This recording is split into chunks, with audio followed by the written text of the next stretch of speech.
Les Américains et les fantoches ont envoyé des équipes de sabotage, instruits, équipés par les Américains, etc. Et nous les avons pris. Peut-être vous avez entendu parler, n'est-ce pas, des procès. Oui. Et vous en avez pris souvent, à diverses reprises? Assez souvent. Est-ce que vous avez peur que les Américains portent la guerre au Nord-Vietnam? Nous n'avons jamais peur, n'est-ce pas? Comme les Français aussi, on dit que la peur n'existe pas. Est-ce que vous pensez, Monsieur le Président, qu'il y a une solution militaire à la guerre du Sud-Vietnam? Non.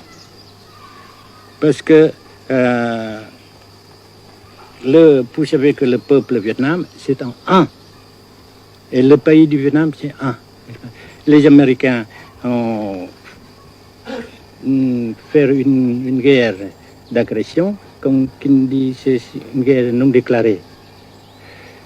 Et, comme vous savez aussi, vous avez pu lire dans la presse, n'est-ce pas, bien, mondiale, que plus la guerre prolonge, plus les Américains et leurs valets, n'est-ce pas, comment dire ça,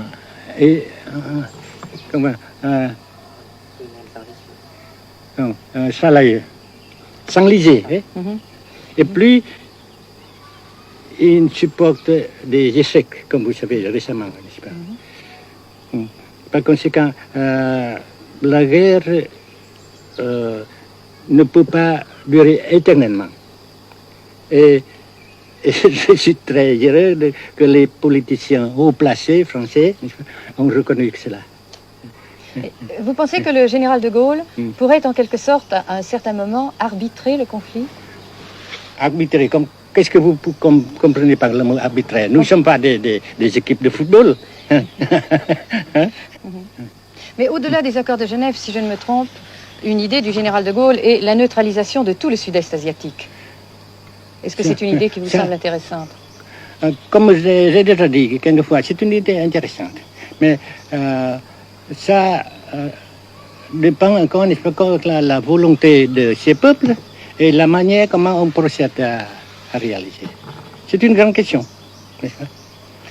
Et je ne peux pas dire que je suis d'accord. Et je ne dis pas que je ne suis pas d'accord, n'est-ce pas? Mais parce que vous dites, par exemple, fleurs. Fleurs, il y a beaucoup de sortes de fleurs. Il y a des roses, des blanches, des rouges, etc. Et il y a qui sont bons et d'autres qui ne sont pas bons. Mais on dit fleurs. Ouais. Monsieur le Président, nous avons constaté avec chagrin qu'au cours de notre voyage au Nord-Vietnam, que l'influence française était devenue à peu près inexistante dans votre pays. Les moins de 25 ans ne comprennent plus du tout le français.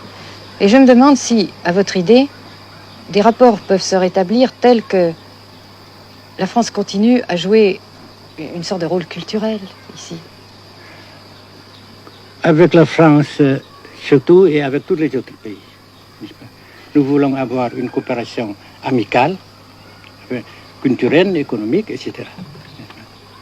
Mais je suis sûr que vous ne voulez pas avoir, n'est-ce pas, que la France ait l'influence qu'elle avait avant. C'est une autre chose. Naturellement, c'est une autre époque. Mais coopération culturelle, économique, qu'est-ce qu'il y a encore, sportive par exemple, oui. etc., n'est-ce pas, nous le désirons. Si la guerre se cristallise au sud et se poursuit encore pendant quelques années, pensez-vous que l'avenir économique du Nord-Vietnam soit viable? Je suis sûr que ça non seulement viable, mais ça progresse. Parce que vous avez vu vous-même, vous avez constaté vous-même qu'ici, nous travaillons beaucoup, notre peuple travaille beaucoup, avec abnégation, n'est-ce pas, et avec dévouement, avec enthousiasme. Et d'un côté, nous travaillons pour, comment dirais-je, pour principalement, n'est-ce pas, de nos propres forces, de nos propres. Et aussi, nous avons, n'est-ce pas, l'aide fraternelle des pays socialistes, n'est-ce pas. Alors, nous, jusqu'ici et après cela, n'est-ce pas, nous avons déjà réalisé des progrès. Pas très grand comme nous voulons, mais nous avons réalisé des progrès. Et dans l'avenir, nous progressons de même. Mais vous mentionnez là l'aide des pays socialistes. Est-ce que cette aide ne s'est pas trouvée légèrement compromise à la suite du conflit idéologique entre la Russie et la Chine? Non, parce que ces questions, n'est-ce pas, différences idéologiques entre nos différents partis frères, c'est nos affaires intérieures. Ça passera. Et l'unité, ça se fera. Mais l'aide fraternelle continue et continuera. Et c'est très précieux pour nous. Bien sûr. Mais certains ont l'impression chez nous, Monsieur le Président, que le Nord-Vietnam se trouve actuellement assez isolé, asphyxié même, et que politiquement, il pourra difficilement éviter de devenir une sorte de satellite de la Chine. Qu'est-ce qu'on peut répondre à cela? Jamais.